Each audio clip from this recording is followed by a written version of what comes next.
What is up, everybody? I'm Courtney. I'm Sean. We are on the other side.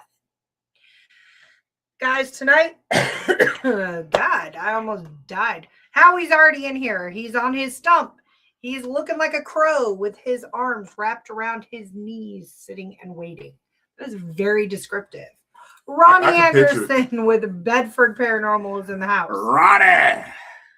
Ronnie, I watched that food challenge and had to cut it off because I have a weak stomach. I wasn't invited to the food challenge, so I didn't see it. We live, baby. Shout out Badlands Paranormal from over the other side of the bridge here in Central VA. I don't cross the bridge. Grand time. Hey. Grand time. I haven't forgotten about y'all. I'm waiting for our schedule to kind of slow down, and we're getting ready to launch something, so I don't want to commit to anything right this second. Why did you hold the L so long? Get ready to launch.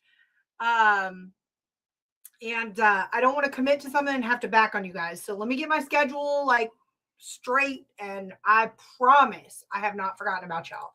Ronnie, we were not invited. I didn't hear anything about it. I didn't know y'all was doing it. Right. We didn't invite. But yeah, I just want to know, Grand Time. Let everybody know you guys are on our radar. On the boot boot. We live, baby. We live. I had to get all up in the camera to see my eyelashes, guys. Look, late night discussions with Sean. Okay. I spend entirely way too much money on makeup. So I said, babe. And when I hit him with that voice, I'm irresistible. I said, can you make me mascara? Guys, this is how much my man loves me. You see this? Ladies, new product coming soon. Your way. Okay. I can't try it out myself, y'all, so I'm going to need some ladies to test it out. Yeah, so I put a bunch on. Let's see. Can't really see with the lighting, but I can see it. And I am excited. Daryl Paulette with the Spirits of Clover Hill and the Haunted Appomattox County Historical Jail. What's up, Daryl? Rhonda Harris. Psychic medium Rhonda Harris with FPRI. If Rhonda doesn't run from me, maybe she can test it out. Yeah, Rhonda. I cried one night and had Sean make me some all-natural homemade mascara. Guys, let me show you. Perfectly pigmented, guys. Yeah. I can't test it out on myself. I don't know why I decided I was going to put it on my finger hair or my hand hair. And hair. All right. Yes, discussion. Yes, late night discussions. I'll be sitting around. Rhonda said she'll give it a test run. These are my confessions. I'll have to say, once we perfect it, guys, I'll send you one, Rhonda. Yeah, I'll send all my ladies a tester and get feedback. I'm not going to spend this whole podcast talking about our products, guys, but we do pride ourselves in product testers. So we go and we make products, such as this one, which is one of my favorites, guys. It doesn't have a label on it because, again, it's still in product testing mode. Get Ronnie Anderson to test this is our heel and foot balm for the ladies that wear sandals during summertime. This is everything. You hear me? Smooth your puppies out. Some of y'all ladies, y'all's feet, man. I be catching y'all. Can't be out here having hoe feet, y'all. I be seeing y'all in the summertime, man. But yeah. Can you let my feet look pretty than yours? Once we perfect my newest idea, Sean's newest creation, as I'm throwing it around, I will be sending it out. Yes, but we have what's up, Alan May with Bedford Paranormal. What's up, Alan? Hey, that cigar was phenomenal on my lawnmower the other day, brother. It was. But to give you guys a brief rundown, our weekend, as most of you guys know, we also do a lot of living history and Civil War reenactments. So we got the Civil War invited to participate in the Battle of Buchanan. I'm not going to spend too much time talking about it. There was not a major battle in Buchanan. I've been asked that a lot. People are trying to challenge me. What's up, Nikki? What's up, Nikki? Did I say something funny? I don't know. Oh, if I did, I don't know. Probably laughing at me. Oh, I was like, I missed it. She said, get your feet right. Yes. Nikki, you know what I'm talking about. Yeah, she was probably. All right, laughed, I know why baby. she laughing. Yeah, that's why I was like, wait, did I say something? I didn't mean to. No, Nikki knows why. She knows why I'm laughing. Get your feet right. Yep. I got the puppy balm on my hand, and next thing I know, I was trying to lick my butt in the yard. Ronnie, that's every day. I'm just kidding. But yes. Ronnie, let me know how that works out for your dog, by the way. So we got invited to the Battle of Buchanan. I've had a lot of people try to challenge me, especially today at work, when they asked me, well, why were you at a Battle of Buchanan? There wasn't an actual battle in Buchanan. You're right. I never said there was an actual Battle of Buchanan. What there was a small skirmish. General Hunter, a part of the Lynchburg campaign, they had a small skirmish there. Was it exactly where we did our living history reenactment? No. But we had an absolute ball. And what we do is we continue to keep history alive. Guys, the amount of children that were out there that were asking questions, that were participating, that were on the sidelines spectating, that is super important, because before we know it, all this stuff is going to be literally a dying art. Like, these kids are not learning about this stuff in school. So we had a ball. I always love it. I don't know if you get this from the kids, guys, but when the little girls see us in like our hoop skirts and stuff, Emily with Lost Souls joins us. She's a part of the 24th Virginia Infantry Unit, right along with us, and right along with her husband, Chris. Doesn't want a Yankee shirt. But Ronnie said it works good. I think they like the taste. Well, that's good. It's 100% lickable. But anyway, Emily and I were exiting the bathroom from, which this, guys, was not 100% accurate, but we were treated to the luxurious park bathrooms, which is phenomenal for the women. But as we were exiting the bathroom, these little girls were standing outside, and they were like, Mommy, look at the princesses. And that in itself was just like awesome to hear, because again, the amount of parents that brought the kids out there to spectate, that's why we do what we do. So we had an absolute blast. Day one, the South won both battles. Day two, the North won. That's typically how a reenactment goes on specific days. You know, each side will win, lose, whatever the case may be. I lived. But we did an awesome street battle while we were out there. And what that looked like is we went up, for those of you that have ever been to Buchanan, Virginia, we went up to the swinging bridge. The skirmish started right there, and they actually battled on opposite sides of the street all the way down past the theater. Hunter shelled the town before sending a scout across the river upstream a little bit. You got it, Alan. Perfect. Bert, good evening.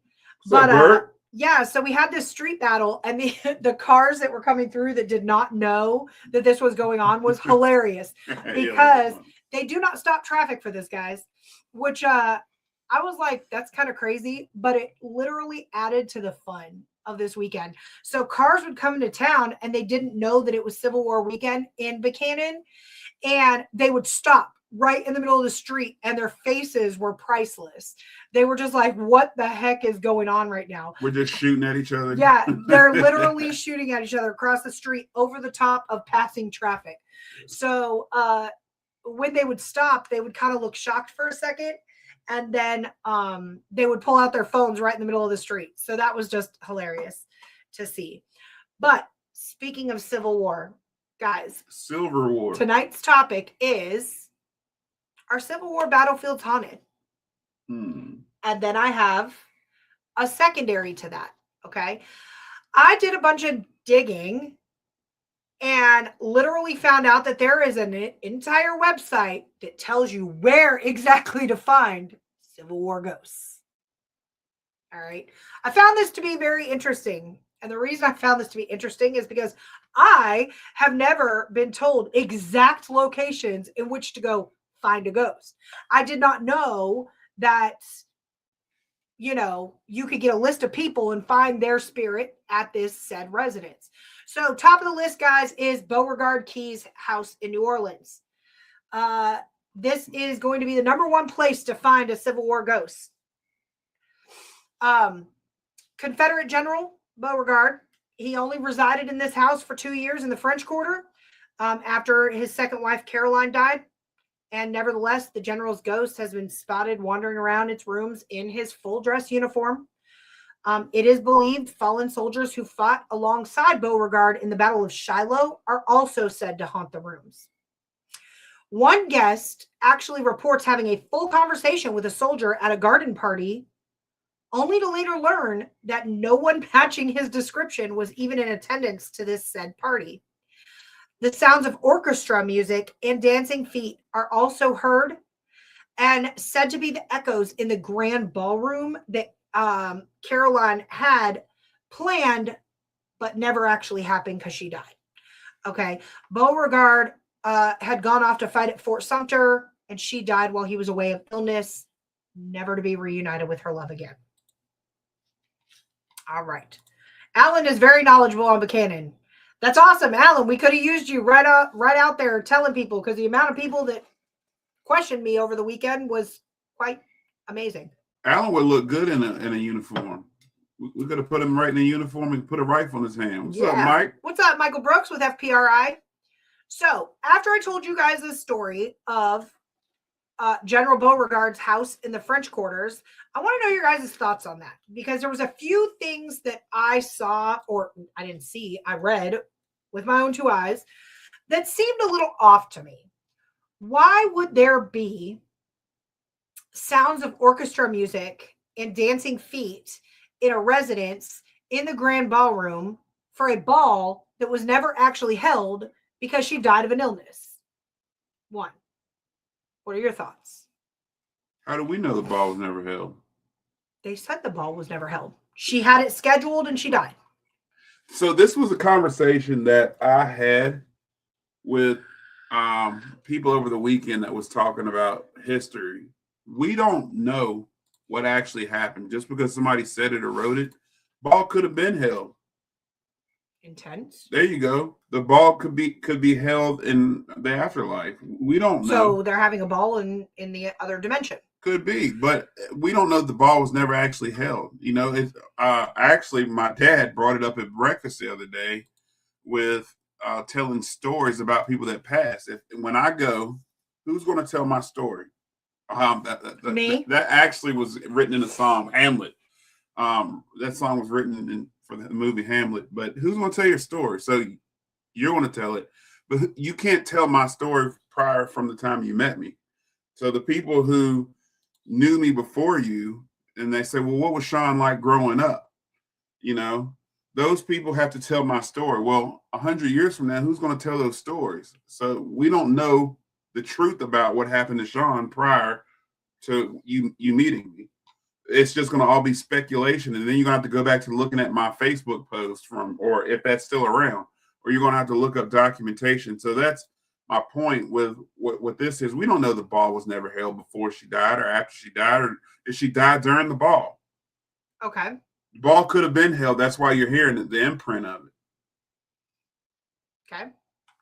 Or Daryl said it could have been held at a later date. These are all great points. I'm literally asking. So the second part that's a good question that I'll ask is this. It's also said that Beauregard haunts this house that he only lived in for 2 years. That makes sense, right, guys? That makes sense. To me, that makes sense.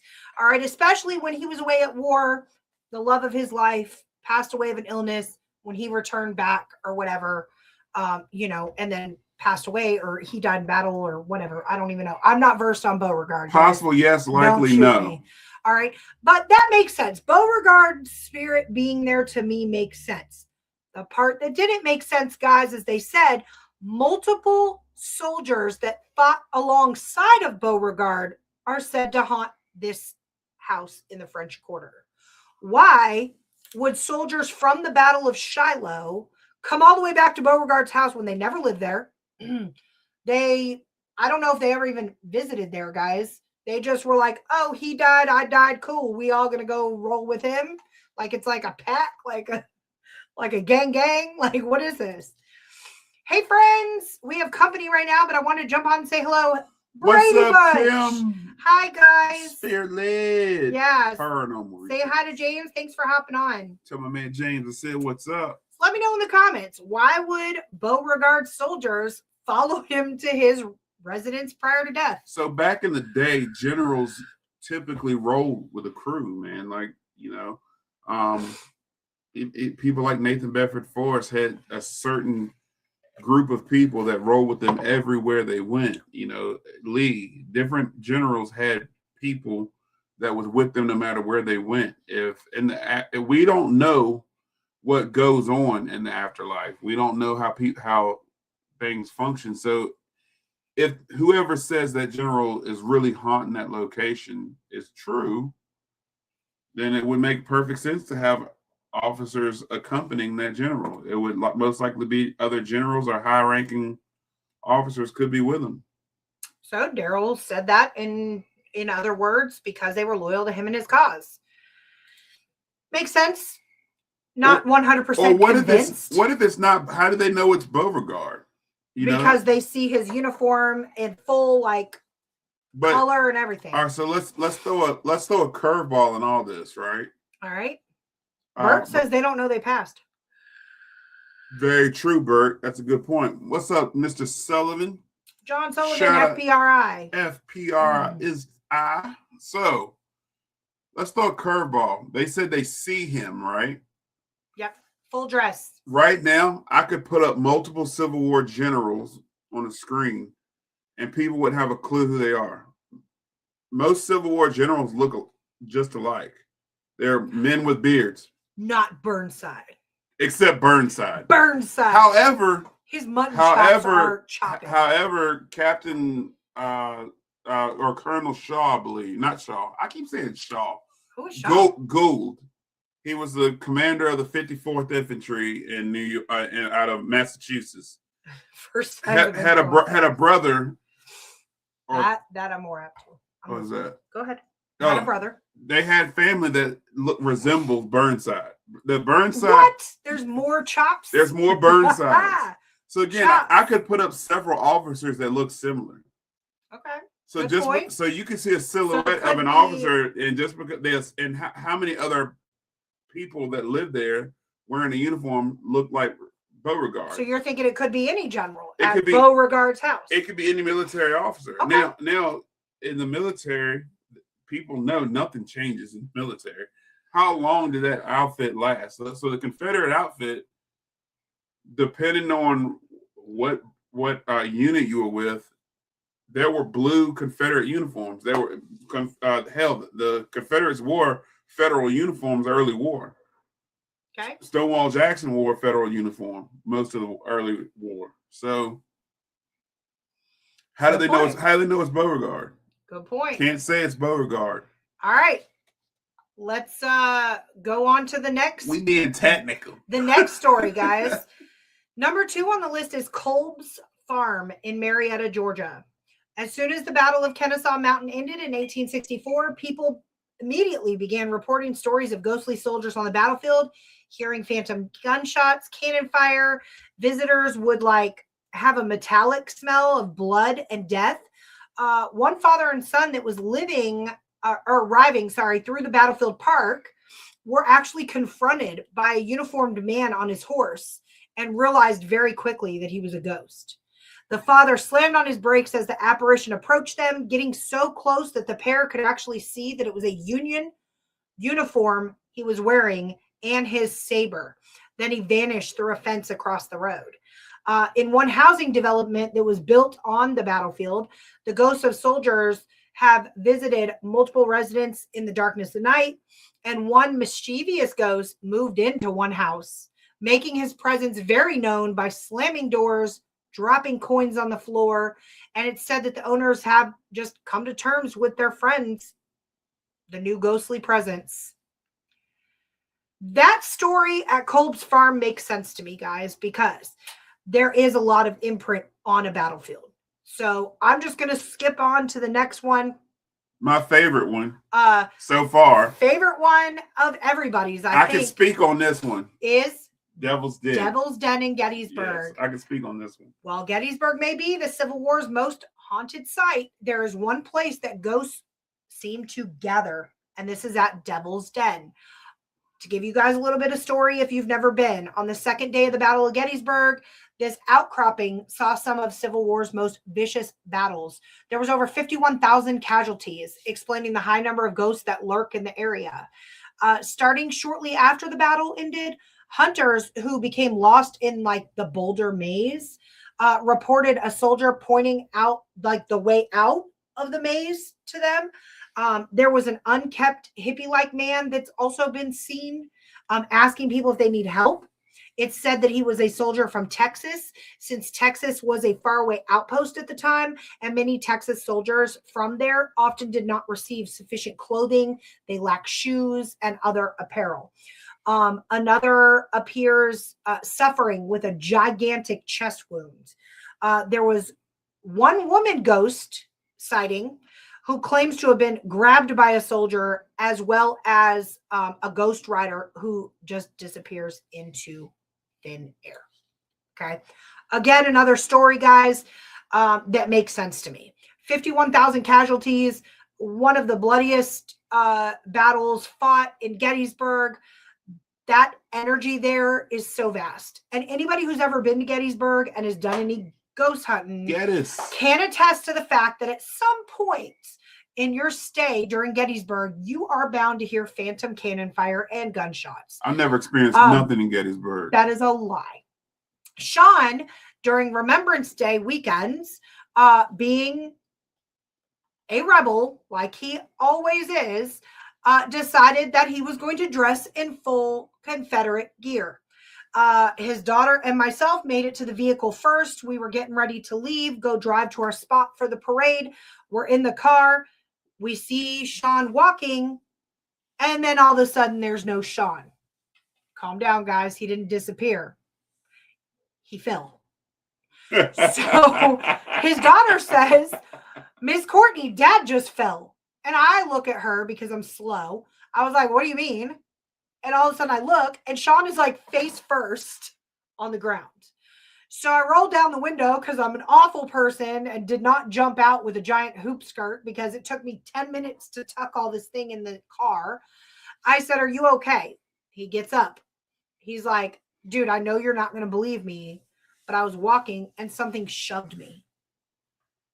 Guys, historically, this makes sense. He is, I know you guys didn't know this, so I'm about to drop some knowledge on you. He is a black man. He is wearing a Confederate uniform up north. Makes sense, right? Get off my lawn. We spent a lot of time at Devil's Den. We took some pics there, and our faces are all gray, unhappy, and dead looking. It freaked us out. Now, Grand Time. Oh, she showed us that picture. Yep, yeah, I was just about to say that. Yeah. So Grand Time showed us this picture that was taken of her and her friends at Devil's Den, and their faces did appear to look very, very ghostly. It was either that picture or another picture she showed us, or she told us that story. Very ghostly. It was one picture she showed us, yeah. Yeah. So, for some reason my eye is watering. So, so that was a little bit weird. Look how it got its name, Devil's Den. Emily Warner with Lost Souls PI. We were just talking about you, girly. How he's spitting his Pepsi. I just got a vision of a Weeble Wobble. Don't know why. Embarrassing, Ronnie. Weeble Wobbles wobble, but they don't fall down. Sean fell down. I was gone. Okay. We've also ourselves experienced some stuff at Devil's Den. The pictures I love to see on the internet is all that they've got to be circled in red, guys, because you know they're not a ghost picture unless they're circled in red. What's up, Amy? Yes, Mom. Sean lost his footing. I went down. So it's like full-bodied apparitions at Devil's Den, and there's a trillion. If you look up like ghost pictures from Devil's Den, they're like a bunch of them. So I'm going to go with Devil's Den is haunted. And merely because of the residual energy and the imprint left on the grounds itself during the battle. Well, y'all know me. I'm not a K2 guy at all. I do not like the little black K2 thing with the lights on it. I can't stand it. Least favorite, well, I hate that more than a REM pod. However, I had one I just so happened to stumble upon one Yeah, we don't relic hunt. We don't do that. We don't ghost hunt on the battlefield, y'all. But I just so happened to stumble upon one, and it just so happened to do some very interesting things up there that I could not personally debunk. So that's what I will say. Yeah, I will say. And plus, not to get into recorders, got some very interesting EVPs there. We did. So, Devil's Den doesn't shock me, but there's another place to find a Civil War after ghost. This, we need to bring up our last battlefield experience, though. Yeah, we can. We were with Emily. She might start lying. Oh, Lord. Well, guys, everybody who knows us knows we vacay down in Savannah. So while we were there, we had to check out another famous place to find a Civil War ghost, which is the Marshall House. Oh, yeah, that place is haunted. Okay. The owners or the managers or whoever was there was so kind, and they were just like, hey, you guys can walk through here. Like, we don't care. As long as you guys don't disturb guests. So, of course, our pockets, we were guests. Ready. We're disturbing the whole hotel. No, I'm just kidding. It was middle of the day. If you're a guest in a hotel, I'm disturbing you. But Marshall House, okay? Marshall House is gorgeous. From the moment you get there outside, it's got Greek Revival architecture, a cast iron balcony. Everything about this hotel says elegancy, okay? But during the Civil War, the Marshall House served as a Union hospital. As we know that medicine back in those days was rather gruesome and plenty of limbs were being amputated left and right. So sure enough, construction workers renovating the hotel in the 1990s found a stash of amputated limbs beneath the floorboards. So that explains some of the eerie sightings of ghosts wandering hallways in the foyers. Maybe they're still looking for Maybe they're still looking for their missing limbs. But the biggest thing that is there is ghostly children. It is said, now hear me out, try not to laugh on this one. Can you hand me a napkin, please? The ghostly children. No, sorry. The ghostly children have made their presence known by biting people, laughing, and running down the halls. Some guests have reported waking up to an actual apparition, pressing their hand against their forehead in this manner as if to take their temperature. There are also reports of a ghost cat, as well as the spirit of Uncle Remus, author Joel Chandler Harris, who sometimes can be heard tapping on his typewriter. All right, can I say something real quick? Y'all in the comments, hey, Amy, how you doing? First of all, I want to say we live, baby. Next thing I want to say is why everywhere is a damn Civil War hospital. Now, this is true. I could be wrong, and y'all know me. I'm not a complete skeptic on everything. I'm not a Ronnie Anderson here. Sorry, Ronnie. But the one thing I do like about Ronnie is he don't believe shit. And I'm one of those people when it comes to everywhere being a Civil War hospital. Yes, I do believe the war was massive and there were casualties that needed to be taken care of.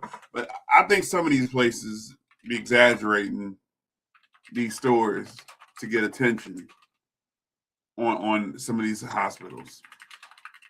I really do. I don't think everywhere that says they were a hospital was a hospital. Some of y'all might get mad at me for saying that, but there's been some places I go to and they're like, yeah, this was a hospital. Some of them I believe, because like there's a place, not Chancellorsville, but God, I gotta remember so much crap. On our way to Richmond, what is that called?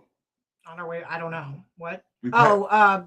Darn. We went there a few times and was sneaking our stuff in there too. Why am I blanking on the battlefield? I'm blanking too.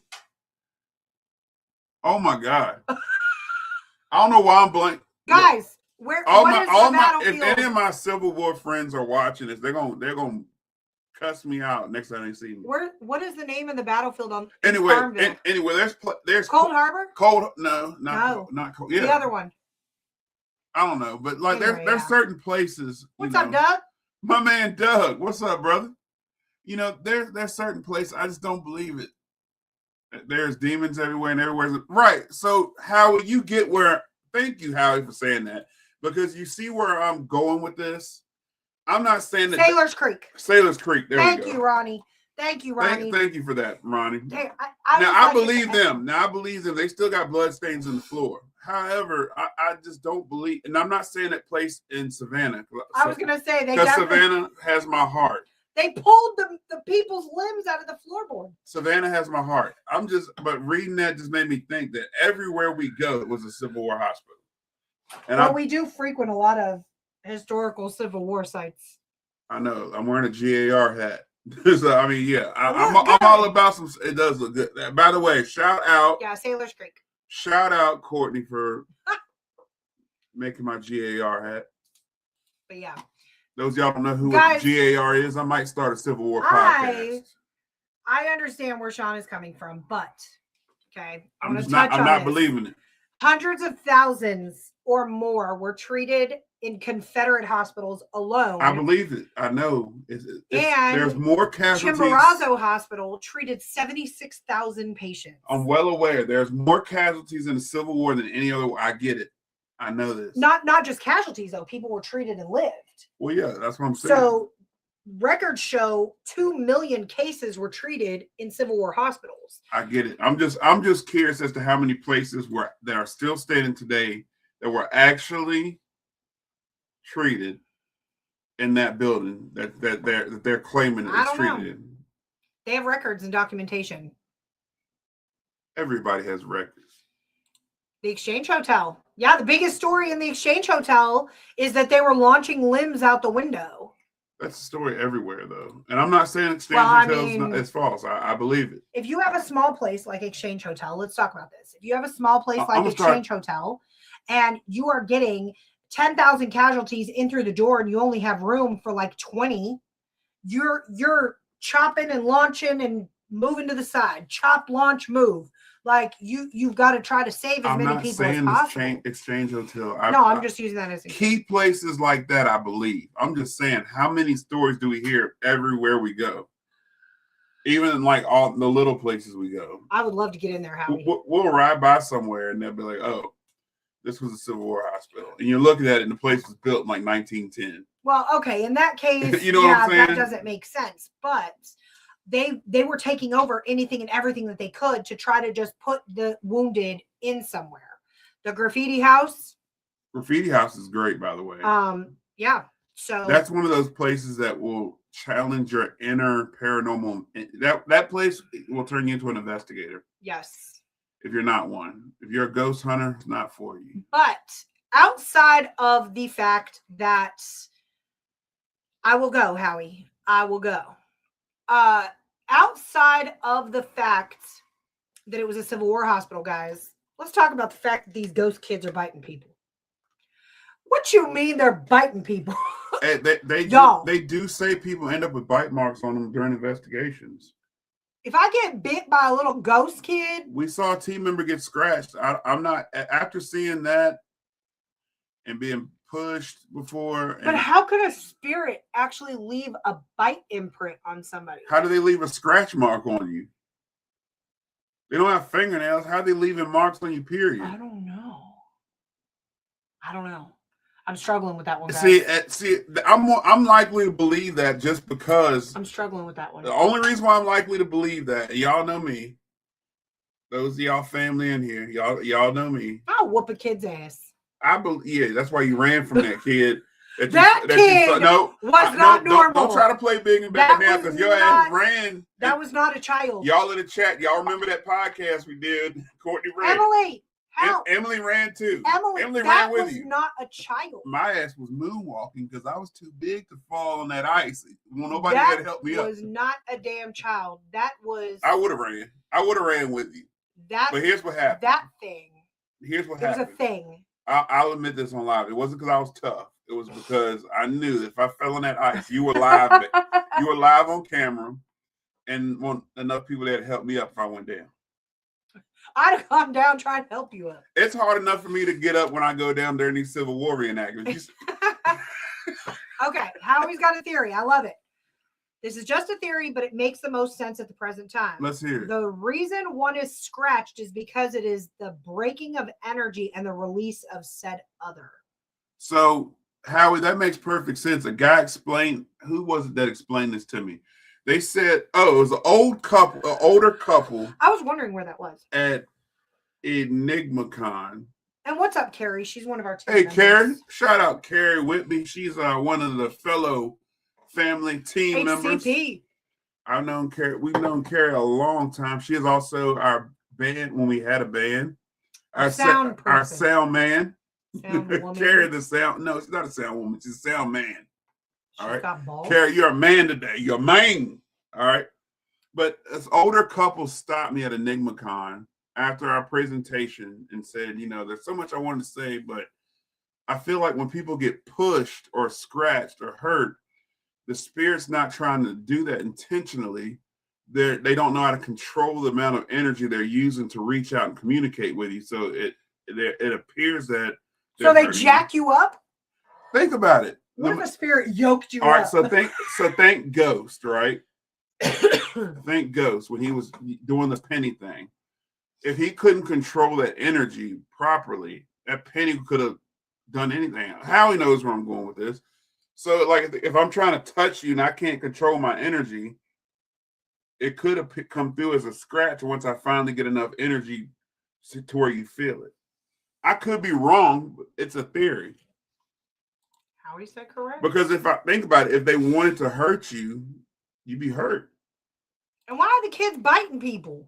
Feral. But what if it's not a kid biting you? What if it's a cat? Well, the cat would be like scratching. What if it's an animal? They say that animal spirits are real, so we don't know. I'm just at this point. I'm just throwing ideas out there to see what. Rhonda said that's her theory as well.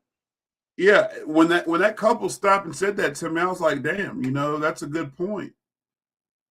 What if they're not really scratching? Because people are like, I got scratched. It's a demon. Well, what if it's not a demon scratching you? What if it's just someone trying to touch your arm, but they can't control their enemy? What if it's a new spirit, which is we're getting to later in the show? So I'm gonna stop talking and let you get the. No, you're good. You're good. No, it's a good point. Like I see it. Like in my head, I'm trying to envision it. That's why. Yeah, think if I'm just trying to touch you, like, and they're like, hey, sorry, like type deal. That I mean, how many times have you done that to somebody? You know, I catch people all the time. Yeah, me. I get abused daily. Is wild. All right. So next one on our list, guys, is one of my favorite places to go. Bloody Lane and Antietam. I got a theory on Antietam. I'm going to put our business out on this one. So even the U.S. Department of Transportation has declared Bloody Lane a centerpiece of the Civil War's bloodiest day of battle. On September 17th, 1862, on Antietam Creek near the small town of Sharpsburg, Maryland, they have declared it officially haunted. After all, they declared 23,000 men were wounded, killed, or MIA by the end of the day. The lane is completely quiet, no matter how many people are around. Visitors walking along hear phantom gunfire, smell gunpowder, and have reported seeing Confederate soldiers who seem to be reenactors, and then they just disappear. The most famous sighting was by schoolboys who heard singing that sounded like a Christmas carol, and they later determined it to be a Gaelic battle cry. And I'm not going to try to attempt that. Fa-a-bala or clear the way. I'm going to keep it moving right on through to the next one, guys, because y'all know my theory on that. It's a battlefield, a lot of residual energy, a lot of imprint on the land. That makes sense to me. So then moving right along to right here in our lovely state, Fort Monroe in Hampton, Virginia. This imposing southern fort in Virginia was evaded Union capture, throughout the Civil War. And though after the war, it was used to house the Confederate President Jefferson Davis. Every evening, he was escorted for a walk along the ramparts where his wife watched from a nearby house to ensure that he was okay. Today, visitors report seeing Davis's ghost strolling those very same ramparts, while the window from which his wife stood actually vibrates. Okay. He's also been spotted in his cell while she has been seen roaming the grounds in search of her husband. But they aren't the only ghosts here. There's been fleeting orbs, strange mists, that have mysteriously appeared, and the sounds of hoofbeats and voices, like a full-on conversation or a little girl calling for her cat, which has also been spotted in ghost-like form. The cat's name was Greta. And there's also, of course, the infamous Lady in White who appears on the boardwalk. This is thought to be the wife of a ship captain who murdered her when he caught her cheating. So, Yep, here we go. Okay. I have not personally seen any picture of said orbs, nor have I even visited this location, guys. But what this is and what this screams to me is a classic Abe Lincoln style residual haunting. He's taking the same path that he would take while he was there. His wife, the window rattling, maybe his wife's spirit is standing up there looking over her husband. She's roaming the grounds. He's in his cell. Like, whatever, they're always spotted somewhere opposite, though. They're never together when they're spotted. I looked into this, and I want to know your guys' thoughts on why him and his wife are never spotted together. They're always spotted on opposite ends of the grounds. So if he's in the house, she's roaming the grounds. If he's roaming the grounds, she's in the house. Then you have the little girl looking for her cat. Makes sense. The wife who was murdered by her husband after she was caught cheating. That makes sense. She's probably hanging around a lot of that imprint of tragedy and things like that. She was murdered, and now she's stuck in the afterlife, caught with her pants down. But guys, I've given you a few of the places where you are guaranteed, according to this website, to find a Civil War ghost. Okay. And we go investigate and get nothing. This is where my next question comes in. And I'm going to ask you, Sean, why is every ghost from the 1800s? I've been asking that question for a long time. Every ghost is from the 1800s. But I wanted to touch on something. And this is for y'all. People who say they smell gunpowder and gun smoke, ask them what it smells like next time. I think people be lying when they say they smell gunpowder or fired muskets. That has a very distinct smell. It has a very distinct smell. Like, I do not want to open Sean's tote to wash his clothes. People be lying when they say they smell gunpowder. They might smell something, but like, ask somebody next time, what does it smell like? I've asked somebody this question before, and I just kind of walked away with their response. Right. I have to. Because they were like, oh, it smells like it's burning. Well, gee whiz. Musket fire, y'all, has a very distinct smell. And I will enlighten you guys on some things. This is coming from a guy who, I make my own gunpowder that we fire, and I make it the traditional way, the same way they would have used through the Revolution, through the Civil War. And I also hunt with these rifles. I'm very familiar with muskets. I hunt with muskets. I have there's a few people. I think out of everybody in this chat, there's 2 people who've been in my house and seen my personal rifles that I hunt with.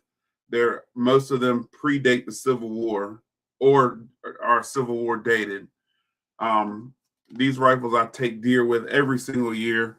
I shoot them all the time. And the rifles that we actually fire, I believe the people know. I'm glad Ronnie said that. That's why I left it up there. Right. So these rifles that we fire on the battlefield, we're actually firing real gunpowder at each other when we're shooting these rifles. We're not just using Hollywood props. These are real. The very rifle that you see me with in these pictures is the very rifle that you see me holding deer antlers with during hunting season. So my point I'm trying to make is I know a thing or two about what it smells like when you smell gunpowder on a battlefield. And when you ask somebody what it smells like and they can't give you an accurate description, they're not telling you the truth. And I've heard so many times of people saying they smell gunpowder. They may smell something. I'm not doubting people smelling things, but it's usually not gunpowder. A lot of battlefields are also farmland right now. And there's also a lot of agriculture things going on around you. There's fertilizer. There's all kind of stuff going on around you that's not paranormal related. So, and then with this stuff with Jefferson Davis, I highly doubt his ghost is still haunting that particular location.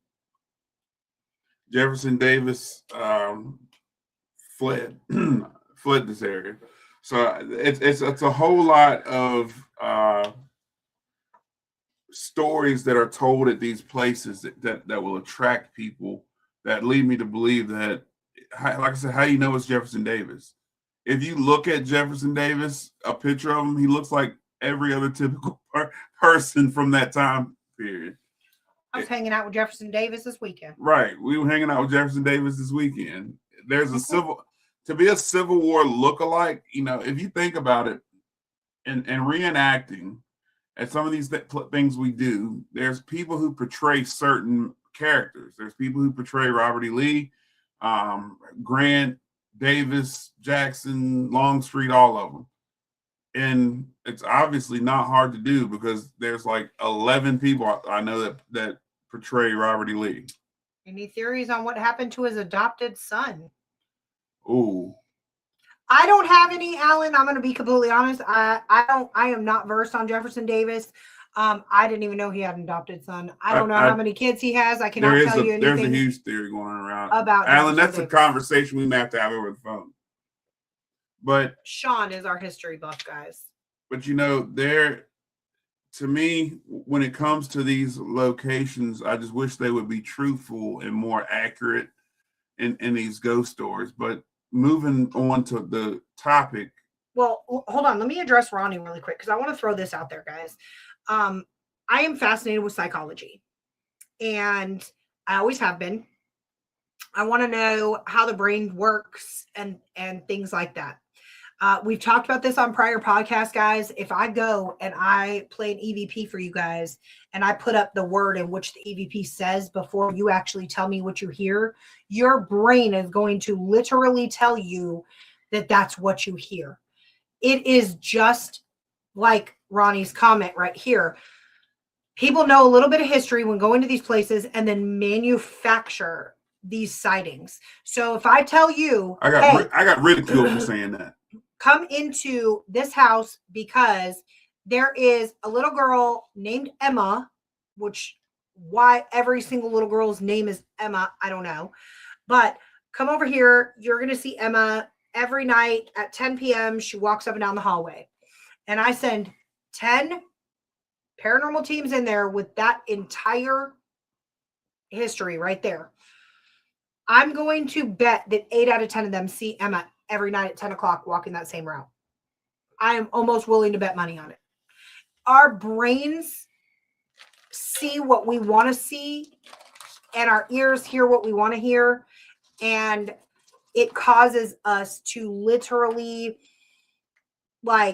conjure these ideas up. Okay? Any place that says there is a lady in white, without fail, somebody is going to see a lady in white. Guess what, guys? I hate to be the bearer of bad news, but most women back in the 1800s and stuff like that, most women, period, have white nightgowns. That's what they wear. You know what I'm saying? So, yeah, the woman in white roaming around probably died in her sleep. Like, she was probably in her nightgown, or it's like a mist-like form, and we're just not seeing color.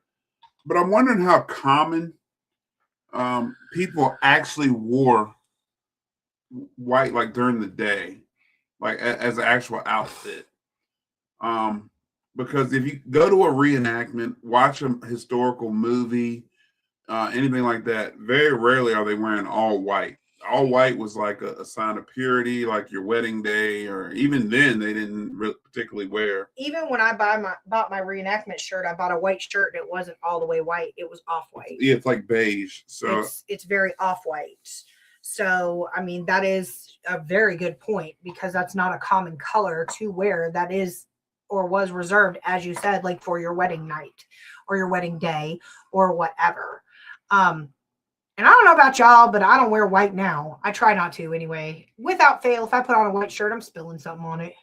I mean, I'm just curious as to why every spirit is either in a white, all white, or blue. Why is it never a woman in a red dress or a black dress, a morning dress, or this is true, or a green or orange? Yeah, good point. That's my curiosity. I saw my deceased ex-mother-in-law in 1990. I have only ever seen apparitions from this century. Based on how they were dressed, I've only ever seen 3 with my own eyes. Ronnie said back then most people only had one outfit and Sunday outfit unless you were wealthy. This is true too, or unless you knew how to sew and you can afford the fabric to go get to make clothing for your family. This is very true. Most reenactors make their own uniforms because if trying to buy that crap, colored clothing wasn't common. That's another good point that Ronnie has. Colored clothing was not common, guys, because to buy a colored fabric was like double the price of just a plain white or off-white cotton fabric. So that is true. A lot of the times, men's shirts were pieced together by other pieces of fabric. Like my favorite shirt. Sean has a shirt he reenacts in, guys, that is one of my favorite shirts. It is literally like 11 shirts put together in one.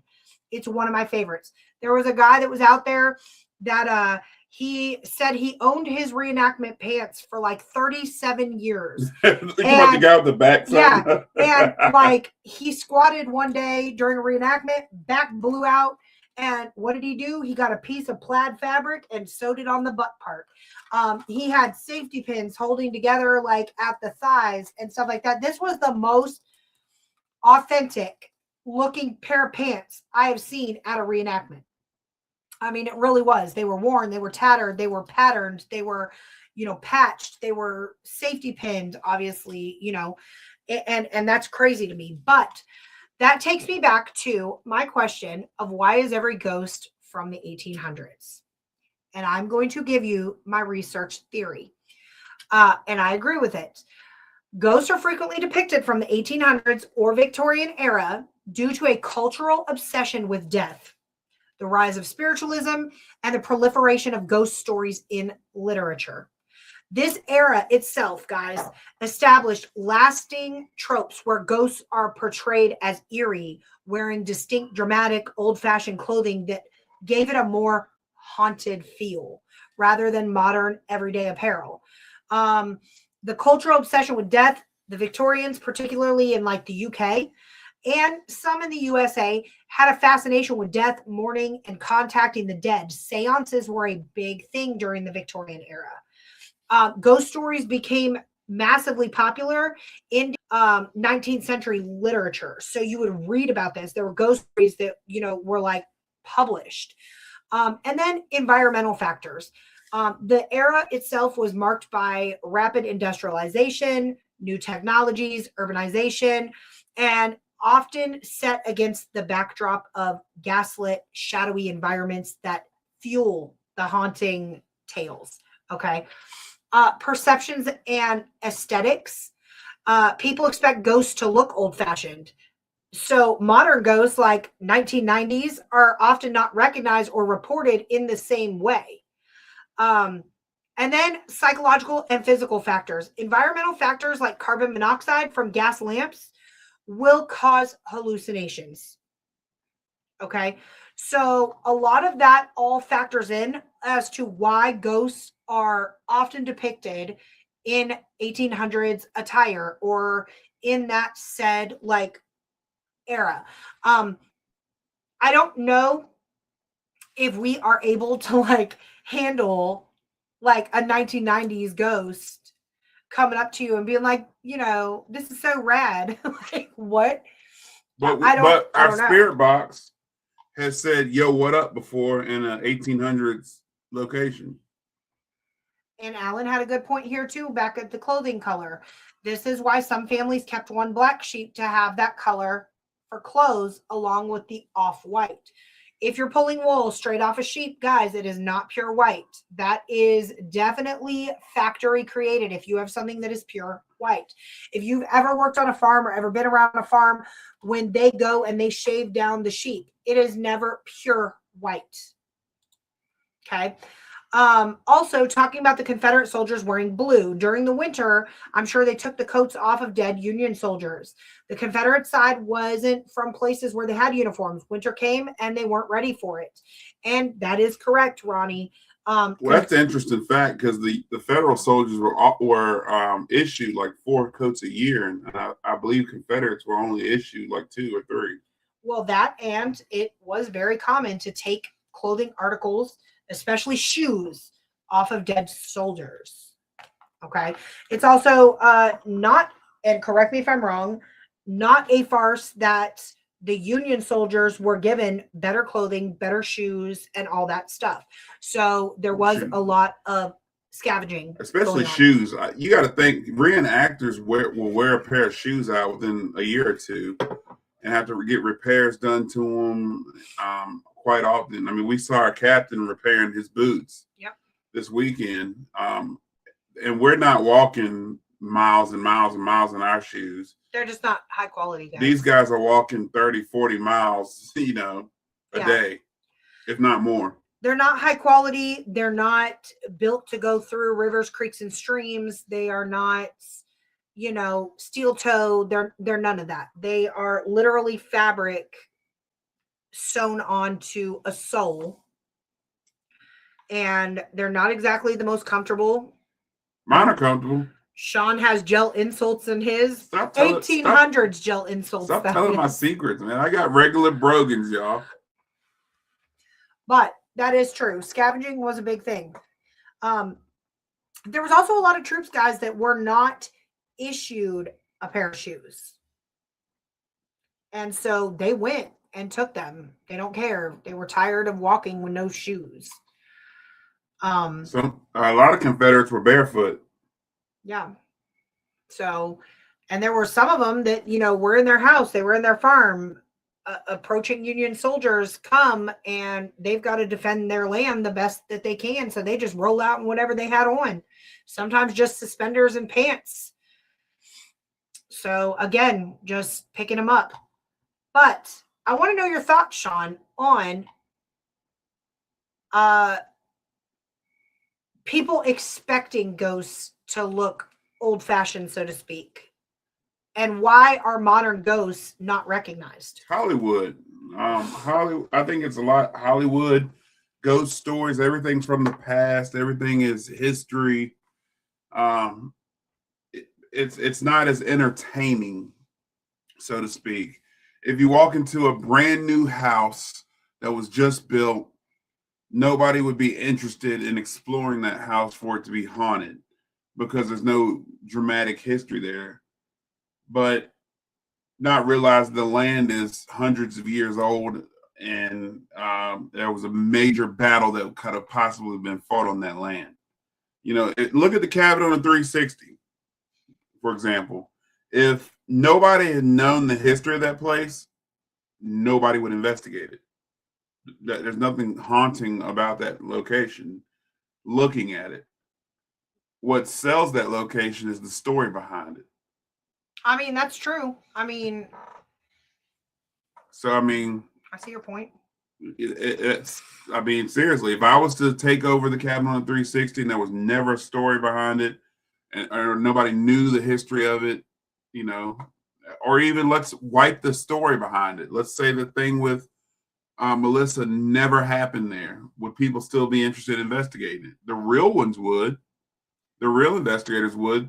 But most of the public, most of the ghost hunters never go to it. I think the aesthetic adds to it, though. I think that, when you're dealing with old-fashioned 1800s Victorian era spirits, you have more questions to ask.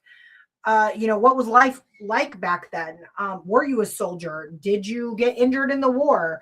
What war did you fight in? Were you for the North? Were you for the South? Like, I could think of 1,000 questions to ask. Those questions are good because those are answers that can give you evidence. Correct.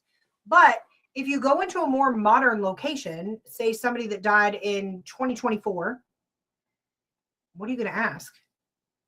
What really are you going to ask? What's your favorite Gucci Mane song? Yeah, unless it's like an unsolved crime and you're like, You know, can you give me some idea where your body is? You're literally answering your own questions, though. We're about to do a case of someone who died in, 2018? Right. But I've got a lot of questions. This is, that's why I just said, unless it's something without a conclusion to it. So, like, what I would be more apt to take on the case that we're getting ready to take on this weekend that's involving the disappearance of a young lady within the last 11 years where they have never recovered her body. But let's say they recovered her body. She was found tragic, you know, whatever. What are you going to ask? Like, let's say they Where are you? Let's say, are you dead? You know what I'm saying? I mean, it's just like, I feel like the Victorian era spirits are more interesting to talk to. What's up, Andrew? That could be it. Another reason why I think the people like the ghost is because we're all fascinated with what we can't really research and know.